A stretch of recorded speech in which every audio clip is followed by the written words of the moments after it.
Old School Lane Casual Chats is brought to you by oldschoollane.blogspot.com and is associated with Channel Frederator, Manic Expression, the Comic Book Cast, and the Reopened Nickelodeon Studios in Orlando, Florida Facebook page. We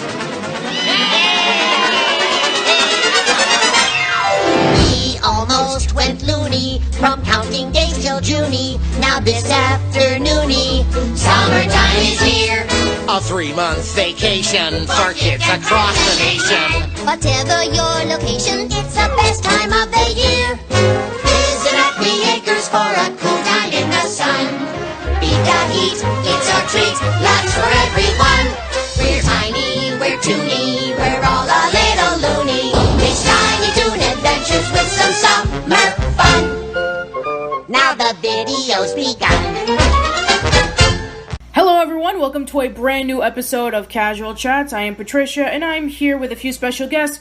Returning from the Disney podcast that we did a few months ago, we have back Chris, a.k.a. RowdyC. Welcome back, Chris. Yo, and hello. And coming back after various podcasts, such as the Pee-wee's Big Holiday podcast and the Amblimation Trilogy podcasts, we have James, a.k.a. Jaimetud. Welcome back, James. Today's broadcast is brought to you by a little piece of advice.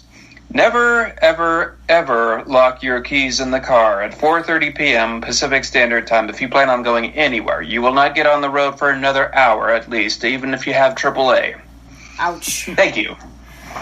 Well, today, hopefully, things will be in a lighter mood, because we're going to be talking about the 1992 animated movie, Tiny Toon Adventures, How I Spent My Summer Vacation. As of the time of this recording, it is officially the first day of summer. It is the summer solstice, so I thought this would be the perfect opportunity for us to talk about this movie. So, right before we discuss more in detail about it, so, Chris, how did you first get introduced to the movie? Well, Tiny Toon Adventures was one of those shows that really was... It came out at the time. I think it was basically almost tailor-made for my generation.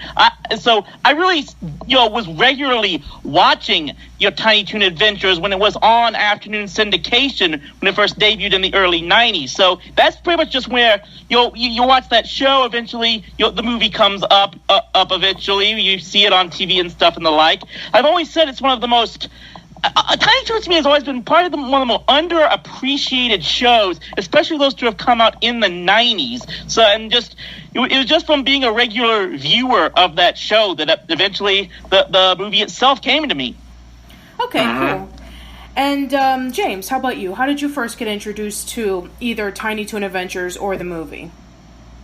Well, kind of in the same vein of Chris here, there was a brief time period, or shall I say, a number of different brief time periods in my childhood when my folks would actually dabble in either cable or a TV with an actual working antenna. It was during one of those times, I believe when I was 6, around 1990, I was coming in the afternoon, and I believe it was on Fox.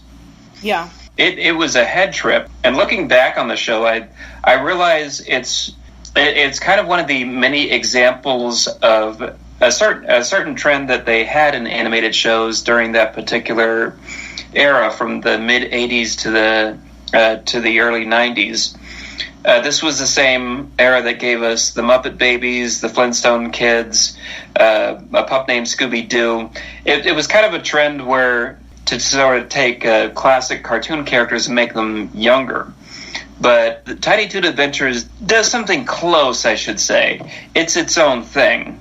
But the characters are just younger incarnations or variations, I should say, of classic Looney Tunes characters. Very, very much varied on that front, and it stands apart on its own as not a Looney Tunes clone. No, Baby Looney Tunes would be the one would do that. And we wouldn't get that for another 10 years. I'd almost like to call Tiny Toon Adventures like Looney Tunes the next generation, in a way. Mm-hmm. Because it was about the next coming of cartoon stars. And remember, one of the main plot elements of the show was they were essentially being taught how to be cartoon characters by the original Looney Tunes. Mm-hmm. So there's that whole element. The old cast is as our professors, which makes sense in this particular universe, although confusingly enough, we have Taz as a professor, but at the same time, Taz has also got his own show, Tasmania. So, what universe is this? Anyway, but yeah, I always thoroughly enjoyed the show as a kid. I was surprised to realize in hindsight that it was actually rather short-lived. Just only, 2 or 3 seasons? Yeah, roughly around that. The show alone, it had a huge following after that. Syndication on Nickelodeon. It had years of reruns. It was still picking up its audience. And that's why even so much as over 10 years later, I couldn't believe they were still making video games like for the PS2 based on this stuff. Like, what? I think you can look it up. Tiny Toons video games. I think there's a PS2 game out there. I wouldn't be surprised. Definitely wouldn't be surprised in the slightest. So yeah, as for my introduction, I did a Tiny Toons podcast with Kevin 2.5 years ago. So if you want to go check that out for more details, you can. But for a quick synopsis for those who are new about my experience with Tiny Toons, basically, I pretty much saw it when I was very, very young. I knew, I've been seeing a lot of the, reruns of the Looney Tunes already on Nickelodeon because they had them on syndication. And then eventually I saw Tiny Toon Adventures, and then I saw a lot of the syndication on Nickelodeon. And then eventually it started airing on Kids WB. And so I started watching the show a lot, and especially the movie. Now, the movie, I actually got this as a gift from my dad. When my parents were separated when I was very young, he used to give me a lot of bootleg VHS tapes, which is actually, you can hear more about that in the Amblimation Trilogy podcast, and that's how I got Five of Ghost West and We're Back, a Dinosaur Story. So, yeah. Summer vacation. It comes full circle. Yes, it does. So yeah, How I Spent My Vacation was one of those movies, and I would watch that every summer. My mom and my sister, who had never seen the show, loved watching the movie with me as much as I did. So yeah, let's not beat around the bush. Let's talk about this movie. So, yeah, the plot is very simple. It basically showcases different perspectives of the Tiny Toon characters and what they're going through in their summer vacation. We have Buster and Babs who are going through a mode trip across the country. Plucky is with... A mode trip? Is it L mode? Yeah, boat trip.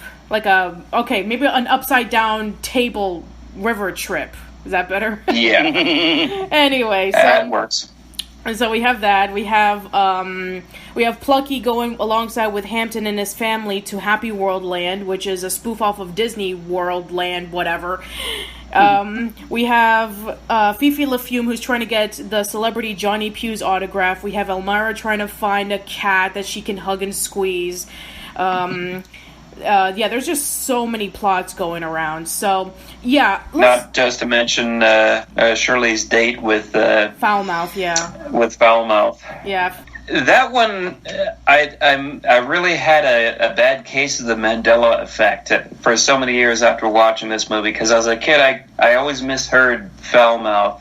Whenever he said, I thought, for whatever strange reason, in my young mind, while watching the first movie for the first time, the word "dadgum" was not in my dictionary.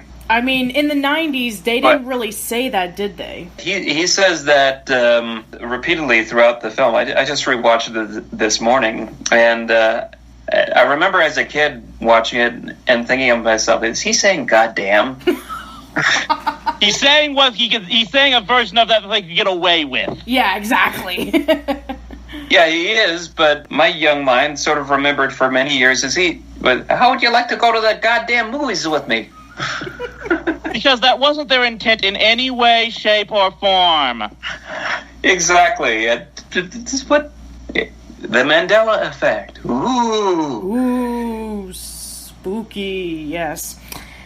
Anyway, so yeah, there's that plot as well. And, there's a lot of things that happen in the movie. And it's kind of interesting about how it kind of molds itself together into a coherent plot. And even so much so that they actually aired this movie as like a 4-part episode. And yeah, I think that for the most part, for the fact that it was a direct-to-video movie, and then eventually it was shown into 4 parts, I think it was, pretty well done for the most part. I mean, at some points, I think one of the major complaints from critics at the time was that it definitely feels like it's just a bunch of episodes compiled into one, which, that's to be fair enough, but I think that the way that they were able to pull it off was definitely a lot better than it had any right to be. Yeah, in fact, if anyone who isn't aware of this, a couple of years back, I actually did a review of this movie with the Rosenhacker. We viewed that together, and just what always impressed me about this plot of the movie is it just really seemed to get its audience, because just about every plot that was in this movie, it's either a reflection of what we remember from our own summer vacations or what we wished our summer vacations were. I mean, just about all of us, we've all remember being on that car trip from hell to whatever vacation spot. Or we always dreamed of going down that river raft adventure. It's just, they managed to combine what our fantasies and what our reality vacations were, and just using the type of comedy that show was so well known for, it just weaves itself beautifully in so many ways. Yeah, and there's a few little nitpicks I have with the narrative and how it's overall wrapped together, but I'll get to those later. I think with what you're saying. The road trip aspect, Plucky going to Happy World, and now that I think about that seems a little bit more like it's when you think about it, it's basically the Tiny Toons version of a National Lampoon's Vacation, right there. Absolutely. I think one of the quotes I said in my review was, "I'm betting by the time this is over, he'll wish he stowed away with the Griswolds instead." Yeah, exactly. Yes. What was up with Uncle Stinky? Did anyone... He was a pig. Yeah.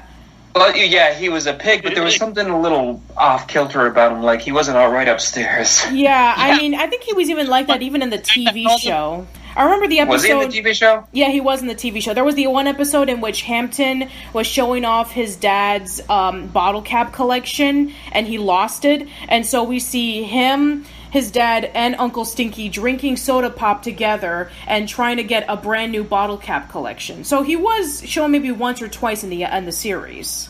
Once or twice is enough. Yeah, and also, there's one that's kind of pretty ironic. We remember the scene in which when the family is singing like the song, they're singing like the non-alcoholic equivalent of 100 bottles of beer on the wall. And exactly. then Winnie tells Plucky after he was stating, like, "Excuse me, isn't it supposed to be 100 bottles of beer on the wall?" And then she says, "We don't drink in our family, Plucky." And then I remembered, wait a minute, wasn't there an episode that was banned in which Hampton, Buster, Plucky, and, they find beer in... We don't talk about that episode. It does not exist. Okay. But let's just say there's a few. Let's just say I'm surprised Mr. Enter hasn't gotten to reviewing that thing yet. Hey, Buster, look, babes. Oh. But anyway, yeah, I just kind of find it pretty ironic that she claims that they don't, but in a banned episode they did. So maybe she wants to forget. Like maybe it's that type of irony, because remember they did have to make that episode under network orders, so there's probably some type of irony in that whole thing. Yeah. So wait, they were requested by the network to make an anti-drinking episode? Yeah, exactly. It's the same thing that Joss Whedon had to deal with on Buffy, which led to the episode Beer Bad. I mean, what? Yeah, absolutely. That was... I think they even told... if I remember correctly, that Tiny Toons episode, they basically flat out said was, was this the characters actually said, this is totally out of character for us to be doing that. Yeah, I know, but we have to do an anti-drinking episode. Well, I mean, it makes a lot of sense. I mean, in the 90s, there were a lot of anti-somethings. There was a lot of anti-drugs or anti-smoking. So, anti-alcohol, especially with MAD going around at the time, Mothers Against Drunk Driving, something like that wouldn't be really surprising. Let's not forget the Parents Against Funny Cartoons. Only one thing needs to be said. Cartoon All-Stars to the rescue. Yes, we will. No, we're not talking about it. Let's continue on. I watched that in church too. Oh God. Anyway, so continuing on. So I feel that at each of the plot points, I mean, depending on which character it focuses on, it does lead up into some very interesting things. Like, I mean, I do like, moments like Buster and Babs traveling around in the river. I do like them meeting up with the opossums and the alligators. I always find some funny quotes every time I see the movie. Then you have Fifi LeFume trying to meet up with Johnny Pugh, and her trying to get into the hotel. And then we have that scene in which when she fails the second time of trying to get into the hotel, she says, "It ain't over until the fat lady sings." And then we have Roseanne singing the national anthem, which is a callback to when she sang the national anthem at the baseball stadium and everybody hated it. Yeah. I've seen other reviews where folks do sort of nitpick on that humor that when they look back on this and they say, has this movie aged well, or how well would kids nowadays react to this sort of thing? And it's about as aged as well as any movie by the two guys that directed Epic Movie and Meet the Spartans. Bruce Timm was way more creative than Seltzer and Freeberg. Let me explain. The issue here at hand is if topical humor, period, disappears. It disappears over time, and nobody knows what you're talking about after a certain event, unless it's world changing. Which in the case of Roseanne singing poorly at the Olympic Games, it was not. Let's look at some of the other topical humor, though, and especially in Fifi's story, we have that one segment where she tries to sneak in to the hotel, and she ends up on the Letterman show with all these different personalities. Mm-hmm. The only one left there still working is Oprah. No, well, I mean, Oprah, she doesn't do a talk show anymore, but she does have the Oprah network, so sure. Mm-hmm. And Arsenio Hall did bring back his talk show for... I mean, I don't even know if it's still running right now. I do know that he kind of brought it back for like a limited time, but I don't know how long that lasted. But yeah, I mean, for the most part, Johnny Carson passed away. Oprah doesn't do a talk show anymore. Both Letterman and Arsenio Hall, I mean, as far as I know from the revival of the Arsenio Hall show, they're not on the air anymore because Letterman's retired. And yeah, for the most part, kids probably wouldn't know who any of these 90s talk show hosts are. Perhaps. But again, there's some other jokes in the movie that I think become even funnier in hindsight. Like Plucky and his comic book in the car. When our revisionist minds can look back at just how terrible the speculator boom of the comic book industry was, and whether or not were they making a reference there because they knew what was going to happen? Maybe not, but just knowing now just how obsessed Plucky got over a comic book that probably in real life wasn't worth jack squat anyway because they made 100 million copies of it. So that's some kind of out of hilarious hindsight humor that some of the jokes in this movie had. If he'd actually kept it inside that container and inside its plastic wrap, it might have been worth something one day, but nope. It'll probably won't be worth as much as Youngblood #1 was. Yeah, but yeah, there's not only is the, sure, we can talk about the references for hours, but there's also a lot of jokes. Like, I love the word pronunciations. Like, one of my favorites definitely has to be when Buster meets up with the Gator family, and the father Gator comes along and says that, to his 3 daughters, you're going to marry this one, and everybody's just really excited. And so he says to them, he says to the father, I can't marry all 3 of them, that's bigamy. And then he says, no, that's big of me. Bigamy. Just shows you how much, that's going to show you how much of a great, comedic talent that the late Sorrel Book was. Because that was actually Boss Hogg himself voicing that gator. Yes, it was. And I couldn't believe they snuck in a rim shot after that. I was just like... Yeah. I was like, okay, well, that type of joke is worth a rim shot. But anyway. Yeah, absolutely. Yeah, I realize... Another potential reference here, I realize the whole possum segment is also poking fun at Deliverance now. Yes, it is. In fact, the whole story of Buster and Babs traveling around in the river is basically a Deliverance parody. And that's one thing. And on my end of things, I was actually associating it more with Huck Finn, especially since they say that one line at the end of the movie.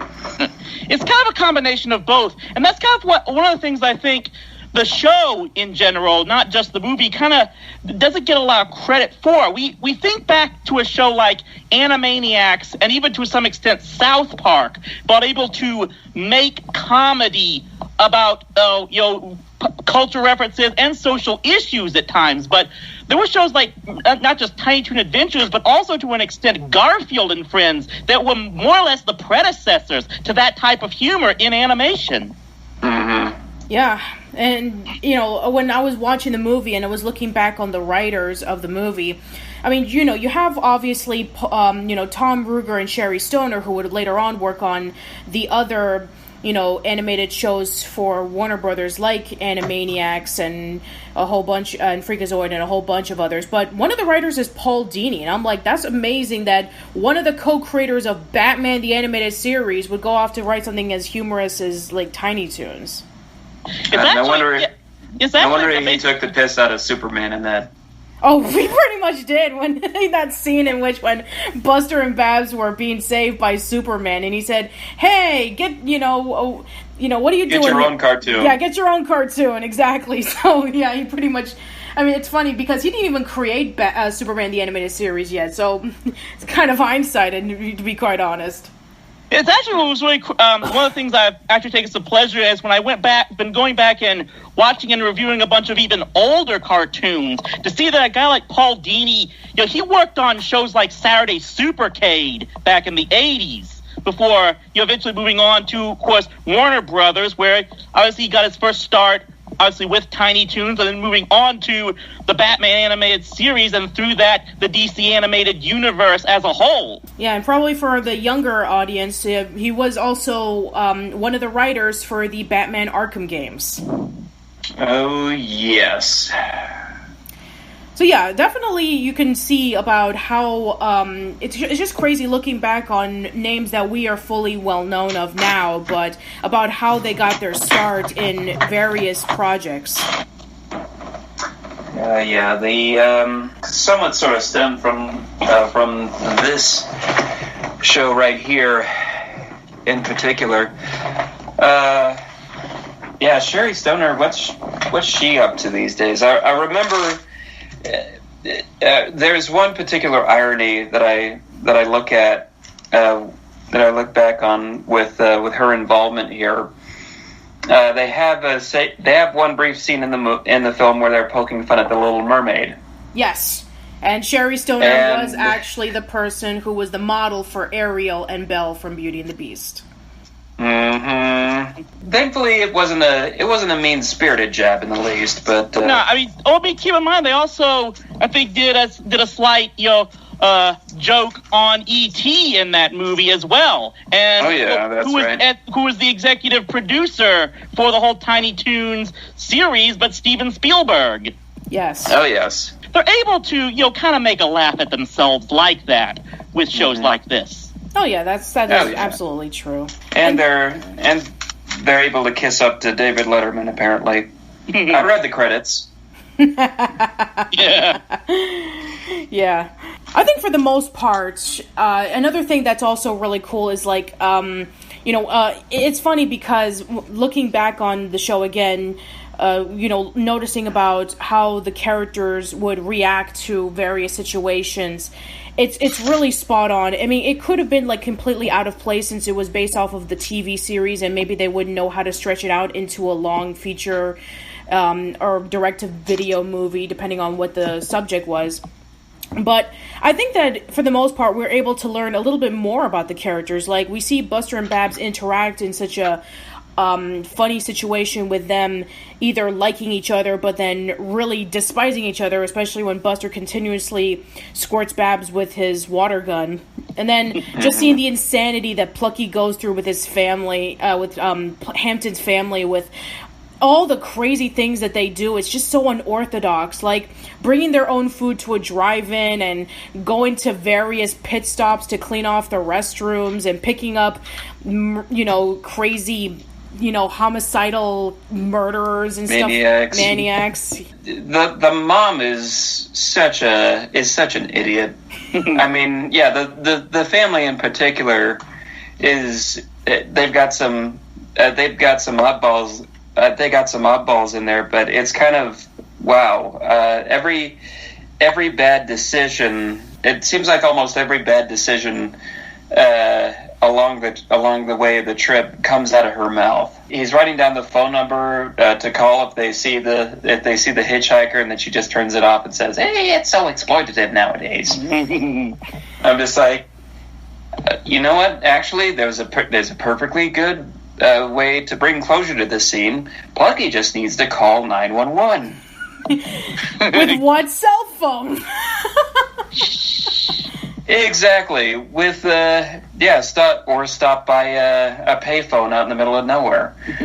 Even though that they wouldn't allow it, because I mean, even when they stopped at the pit stop, she wouldn't allow Plucky to drink water, because then they would have to make another pit stop. They wouldn't even allow him to order food from the drive-in. Like, maybe he brought his own money. Let him order his own food or something like that. So this family's just really, really strict with him. And just the fact that it all leads up to an anticlimactic way of when they finally arrive in Happy World Land. The only thing they did was they rode around the monorail. That's it. The monorail, the train that actually takes you to the different park locations. So, yeah, that is... Yeah, so you can just look around and see what's going on. Yeah, this break, it's hysterical, but it's a hysterical payoff. But at the same time, it does sort of bring me to a bit of a point. See, that's the climax of their story. It comes in next to the end of it. We've been following them all summer long. Several weeks have been transpiring in this particular case where they've been on this road trip. At least that's what we're led to believe. But all these stories are so interwoven with each other, you have to wonder exactly how long everything is taking. If this road trip, if these two road trips, the road trip and the river trip, if these are all going on at the same time with the rest of the stories, the date story, and Mara looking for a cat, you have to wonder just how long everything is taking. Is the date that Fifi's on taking all summer? I mean, she spends the majority of the time with him. Johnny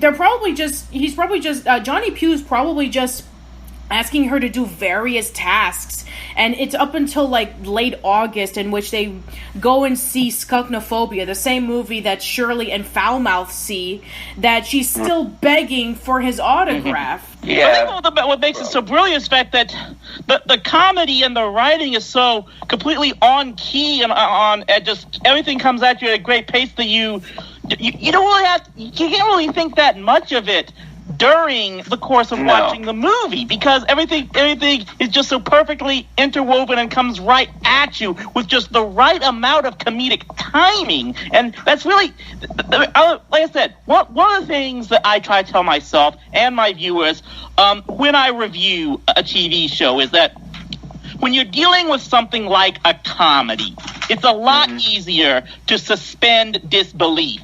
Because the objective is humor and entertainment. That takes the front seat ahead of actual, storyline and the sense of the storyline. It's different from when you're dealing with a serious drama where you're supposed to get invested completely in the struggles the characters are going for and the story of where it leads and why every plot element there does have to make some sort of sense. But when you're doing it with a comedy, and especially a zany comedy like the Tiny Toons and the Animaniacs and all of these early 90s WB shows were, just if it's funny, you just go with it. That's basically the number one rule that I've learned to go on when it comes to especially comedic TV shows. Which is why we're able to say, hey, you know what? It takes them all summer to get to the park to begin with. Probably, a day to drive back? Yeah, exactly. But then again, you can always argue that it always feels longer when you're going somewhere as opposed to when you're coming back. So maybe that's the joke.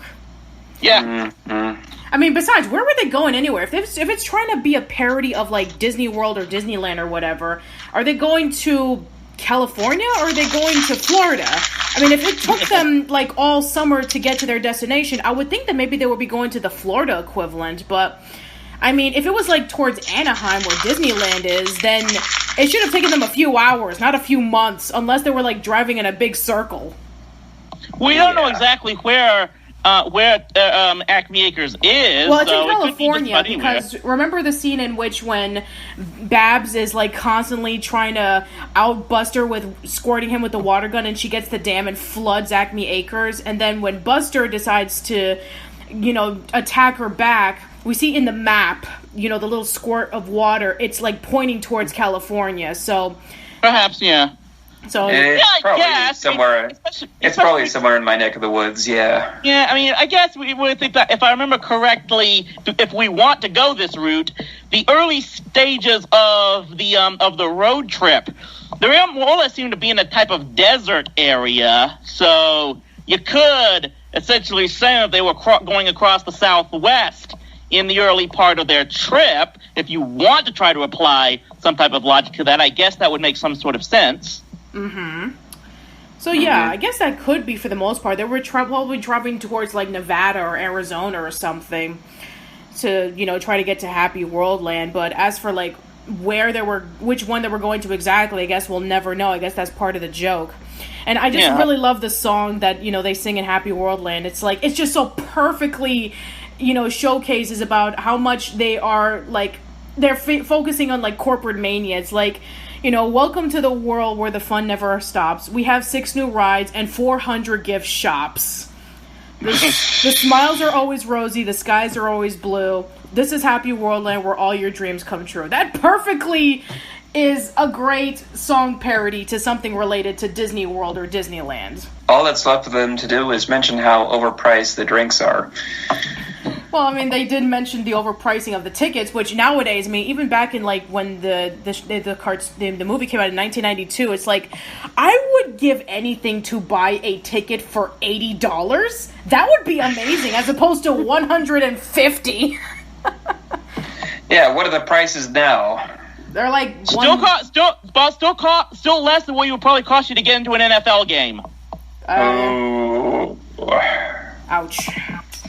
Hey, I'm just saying. I've been to Disney World a couple of times already this year. Gonna be going to Disney World with Patricia later this fall. Looking forward to that, by the way, Patty. Oh yeah, and, I'm really looking forward to that too. That's gonna be fun. All I can just say is that while I wasn't planning on getting one this year, I saw like what the price of an annual pass to Disneyland is. It's less than any season ticket I can get to the Texas Rangers now. Oh and man, that's for. I think it's only for their non-premium days, but that's still, you're talking about going to a park that's open 16 hours a day. You could potentially enjoy it for that long in one day compared to a 3-hour baseball game. So, I still kind of, I guess I could kind of try to see the glass half empty when it comes to those prices, because I've seen some places where it's worse. I can imagine. Yeah. Ugh. Anyway, so... I think that, when my mom and sister and I would watch the movie the times that I was little, their favorite moment was when Elmira went to the zoo. And they just, every time when they go over to the scene in which Elmira's teaching in the classroom, and she brings up the books and she says, "Oh, look, Mr. Gazzelli, that's you." And then she just waves the book at kiss yourself. Kiss yourself. She always mentions that scene every single time. Every time that we talk about that movie. And that moment just still stuck to me. And even then, the book is supposed to be like carnivorous animals, and the final chapter of the book is basically like, and the most dangerous animal is me. It's like, wow. Well, that can't be more accurate. Yeah, pretty much. I was going into a bit of a shiver anytime you mention Elmira. And the worst part is that still wasn't as bad as the character that she would eventually get. Oh my God, you're referring to that show, aren't you? Yeah, that show that maybe you can, if you guys know what it is, just Google search my review of it, and I've got all that I have to say about that. I'll give a link in the description box below. And the brain. Oh my God, we'll definitely talk about that show 5 years from now. But anyway, so continuing on. But yeah, I think the moment that really made me laugh personally was when she goes over to the lion, and then she says, "Well, if it isn't the king of the jungle," and then he roars at her, and then she says, "You don't have to yell. I know what you want. You want a haircut." And she makes him look like he's Bart Simpson, and she basically just says, "Isn't that preferable? And long hair is so retro." Just the fact that she's able to make the king of the jungle run away screaming is just how crazy and insane Elmira is. And I mean, yeah, she basically does something that nowadays would get her story ended up on one of Nash's episodes. Yeah. She was the I one can who just really picture killed Nash raving Harambe. about who let a 8-year-old girl into a wildlife reserve with wild cats. yeah. If Elmira were a real character today, she'd probably be responsible for Harambe. But Oh my God. Oh, God. I'm doing time in hell for that joke. Oh my. I'll admit the one really funny one I thought of that particular scene was the guy on the PA. He had to say, to repeat this so that Warner cannot get sued if anyone actually tries this, do not get out of the car! I smell some Jurassic Park action there, actually. With I that wouldn't line. be well. I mean, this TV movie came out even before Jurassic Park, so maybe Spielberg kind of hinted at it some point. You're supposed to keep your arms and legs inside the vehicles at all times at those locations, period. But, yeah, maybe it's a bit of an irony. Or, what's the term here? Early bird cameo riff? I don't know. Something like that. Anyway, so I also another thing that's like really, really relatable is like when Foulmouth takes Shirley over to the movie theater, and he basically just explains the movie verbatim while the movie is playing, and everybody's just really pissed off. I cannot tell you how many times that I have been in a movie theater and there's somebody who's either complaining or somebody who's either, saying a whole bunch of spoilers in a movie, and everybody gets really, really angry about it. And that scene. That scene probably brought in the most rage in Rosen when we reviewed this movie. That was like Foulmouth was his most hated character in that whole movie. I can definitely see that. I mean, he was just basically annoying. He's supposed to be the character that nobody likes, and we're supposed to be rooting against him. And even when he gets kicked out of the movie, everybody's cheering. So that perfectly just showcases on how he's treated in the movie. Yeah, looking back on that now, it just reminds me of how there's several incidents that I could pick out. That there's always that one asshole in the theater saying something constantly. I remember back when I saw The Dark Knight, which 10 years ago. Wow, I remember that far back. I went to go see that film 3 times in the theater, and particularly because one time there was the first time I think there was somebody sitting several seats behind us. Some ladies there just like having a good old time with the movie, and right before the third act when Harvey Dent gets his face burned, they were just like, "Oh, I know what's gonna happen now. They're gonna have another movie. Oh yeah, they're gonna have another one after this." And then that movie goes on for another half hour and explains that part. And I'm like, "Lady, shut up."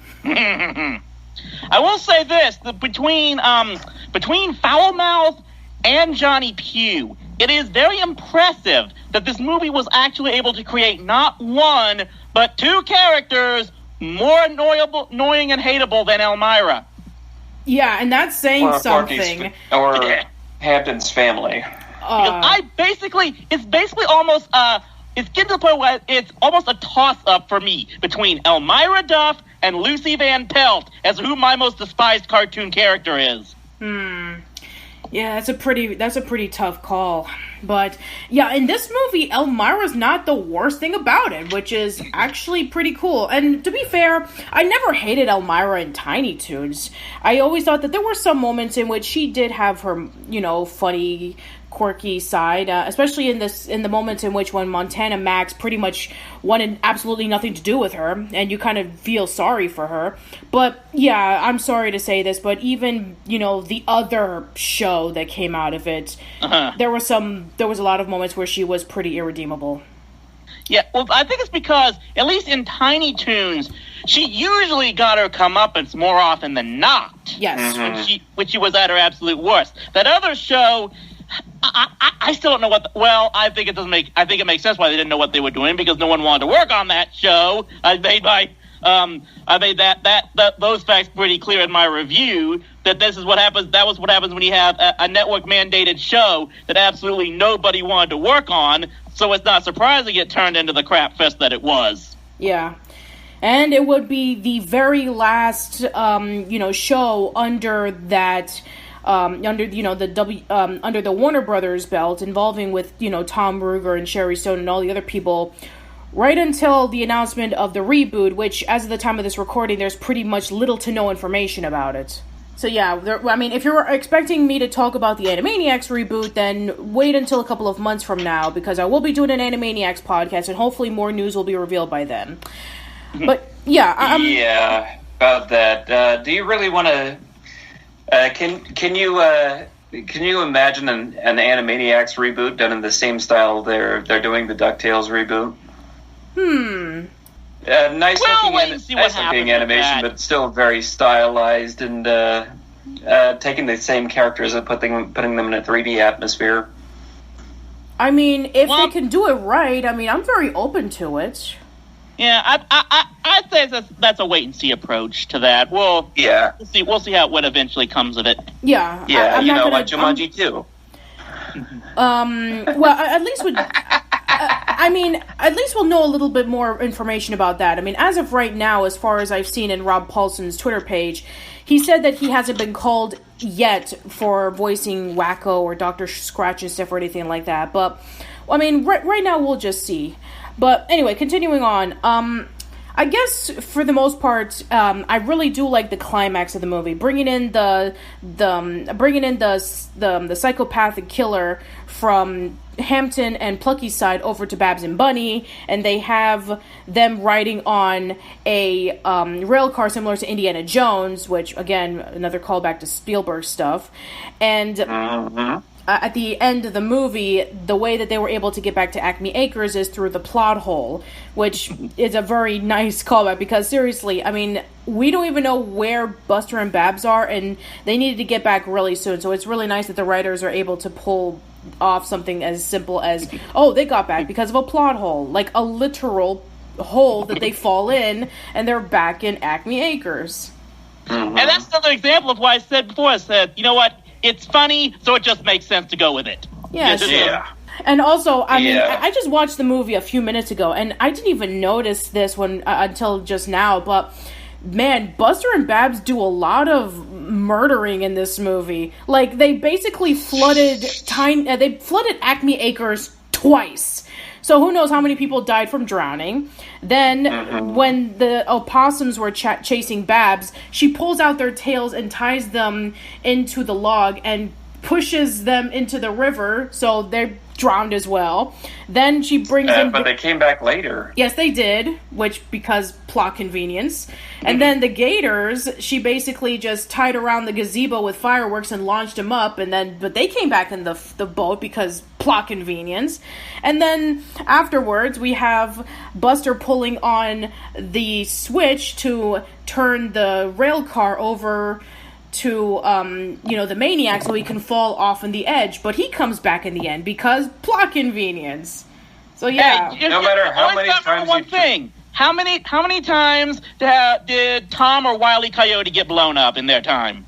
That is true. Yeah. So yeah, this is just, I mean, it's those whole laws of cartoons that you basically you can go back to Who Framed Roger Rabbit, try to understand how all that stuff works.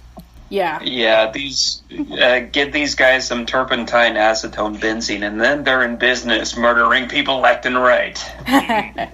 There's not really much to say afterwards. So yeah, what are your final thoughts on the movie?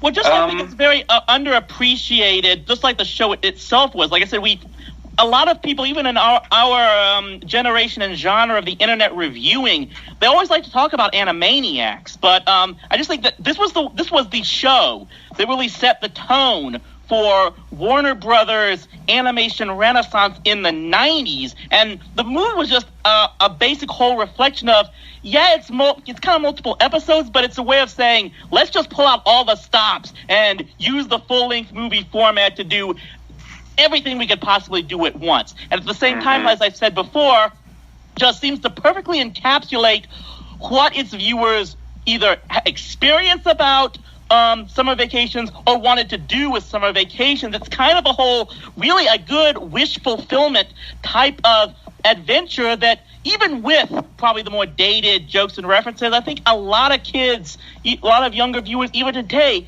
can really relate to. Okay, cool. How about you, James? I think all in all, it holds up as a movie that I would I've just wanted to revisit every couple of years, personally. But I also want to touch on one particular aspect of it. For something that's got cult status, like this particular TV movie, it took so long to get it on DVD. Yeah, it took like 20 years. I mean, well, obviously they weren't going to release it on DVD right after the movie was made because they didn't have VHS, but they did have the Laserdisc version. When DVD came around, it still took a very long time. I forget the exact year, but I think it was like 2012. Yeah. Well, that goes back to what I think I was saying before. The show kind of got forgotten, I think, in a little bit of sense. That it got overshadowed by stuff like Animaniacs and Freakazoid in the long run, and just Batman the Animated Series. Yeah, who didn't seem to remember it. So it kind of took some people some time to remember it and eventually start getting the series as a whole, not to mention the movie itself, getting a more recent home video release. Yeah, I mean, even still to this day, it took a long time for Tiny Toons, Animaniacs, Pinky and the Brain to get DVD releases. So, I mean, I don't know whether it was done to a distribution right or whether they genuinely did forget about it and then they just decided, hey, let's see if we can just release this on DVD because of fan demand. But, yeah, finally, the movie is out on DVD and you can purchase it on YouTube for a couple of bucks. So if you are interested in checking it out, I do recommend that you do. It's a movie that I watch every single year. I make it a tradition that every summer I watch this movie. I remember, I haven't seen the DVD version, but I have seen some interesting reviews of the DVD itself. They said it feels like they just sort of pushed the Laserdisc version over onto the DVD format, which is normally fine because they've done that previously with Star Wars. But is it just me, or do the colors seem a little faded? like they could be sharpened up just a little bit more. I don't know. I don't actually have a DVD copy of this. I did purchase a streaming version on Amazon Prime. So as far as the DVD release goes, I really couldn't say. Yeah, me neither. I couldn't say as well. They said, well, the music that accommodates the menu here just sounds like some generic wannabe Danny Elfman music. And I'm like, whoa, okay. I guess they didn't want to give it like the Shout Factory sort of treatment and give it go all out with interviews and documentaries. It's on DVD, so it can be watched, and it can still be enjoyed, I think. Yeah, I think so too. I think for the most part, there are a lot of moments that you can enjoy from it. Yeah, if you don't like one character with their adventures, then you could always watch another. I think that there's a lot of memorable moments, there's a lot of memorable quotes, and there's a lot of the jokes, even though that some of them are really, really dated, they do feel really spot on in the sense of parody and spoofing. So, yeah, if you're really interested in knowing what the big fuss is about, I would recommend checking it out. If you've never seen Tiny Toons before, then this will be a really nice gateway into the series. But yeah, it's definitely one of my favorite movies to watch every summer. So if you are interested in checking it out, then I highly recommend that you do so. I think that should be it for this episode. So, Chris, why don't you plug and promote your stuff? Well, right now, we're about to finish up the this 2-week-long series of reviewing the original Twin Peaks, the individual episode reviews that are currently available to my Patreon supporters. You can join there at patreon.com/RowdyC Productions.